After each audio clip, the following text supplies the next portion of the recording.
حضرت عمر بن خطاب رضی اللہ تعالی عنہ، خلیفہ دوم امیر المومنین فاروق اعظم حضرت عمر بن خطاب رضی اللہ تعالی عنہ کا دور حکومت 10 سال 6 مہینے اور 5 دن رہا۔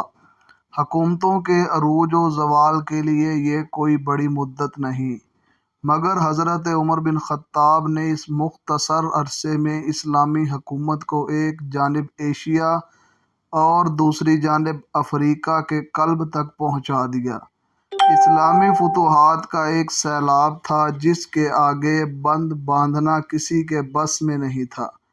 قادسیہ اور یرموک جیسی تاریخی جنگیں اسی دور میں لڑی گئیں، جن کے نتیجے میں ہمیشہ کے لیے دنیا کا جغرافیہ ہی بدل گیا۔ 10.5 برس کی اس مختصر مدت میں حضرت عمر بن خطاب رضی اللہ تعالی عنہ نے جو علاقے فتح کیے ان کا رقبہ 22.5 لاکھ مربع میل سے کچھ زیادہ تھا۔ 1,36,000 شہر فتح ہوئے، جن میں 4,000 مساجد تعمیر کی گئیں۔ یوں بہت بڑے پیمانے پر اللہ کی اس سرزمین پر اللہ کے دین کا بول بالا ہوا، اور اہل ایمان کو ایسی بے مثال اور یادگار عظمت و رفعت نصیب ہوئی جس کی مثال اس کے بعد چشم فلک نے کبھی نہیں دیکھی۔